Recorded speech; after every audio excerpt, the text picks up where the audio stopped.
നമുക്കേ വീട്ടിൽ ഗസ്റ്റ് വരുമ്പോൾ ഈസി ആയിട്ട് ഉണ്ടാക്കിയെടുക്കാൻ പറ്റുന്ന ഒരു പുഡിങ്ങിൻ്റെ റെസിപ്പി ആട്ടോ. ഞാൻ അവിടെ കുറച്ച് ബ്രെഡ് ഇങ്ങനെ മുറിച്ച് വെച്ചിട്ടുണ്ട്. ഇനിയാണ് ഇതിൻ്റെ മെയിൻ മിക്സ്.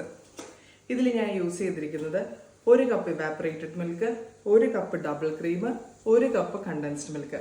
ഇനി നമുക്കിത് ഇതിലോട്ട് ഇങ്ങനെ ഒഴിച്ചു കൊടുക്കാം. കണ്ടോ കുട്ടങ്ങ അടുത്ത് തന്നേടാ. ബ്രെഡ് നന്നായിട്ട് വെറ്റായില്ലേ. ഇനി വിപ്പ് ചെയ്ത് വെച്ചിരിക്കുന്ന കുറച്ച് ക്രീമാണ്. ഇങ്ങനെ ചുമ്മാ അങ്ങോട്ട് ഇട്ട് കൊടുക്കുക.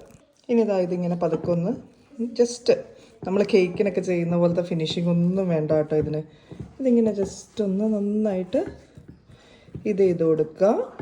എന്നിട്ട് ഇതിൻ്റെ മേളിലോട്ട് കുറച്ച് ക്രഷ്ഡ് പിസ്താച്ചിയോസാണ് ഞാൻ ആഡ് ചെയ്തിരിക്കുന്നത്. ഒരു കാര്യം പറയാൻ മറന്നു, ഞാൻ ഇതിൻ്റെ അകത്തോട്ട് നമ്മുടെ പിസ്തയുടെ ഫ്ലേവർ കുറച്ച് ആഡ് ചെയ്തു. അത് നിങ്ങൾക്ക് ഇഷ്ടമുള്ള ഫ്ലേവേഴ്സ്, നിങ്ങളുടെ കയ്യിൽ ഏത് ഫ്ലേവറാണോ ഇരിക്കണത് അത് ആഡ് ചെയ്താൽ മതി കേട്ടോ.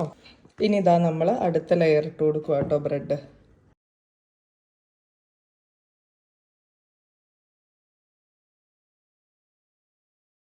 ഇപ്പം ഇതിനി ഒരു 3-4 മണിക്കൂർ നമുക്ക് ഫ്രിഡ്ജിൽ വെച്ച് തണുപ്പിക്കാം.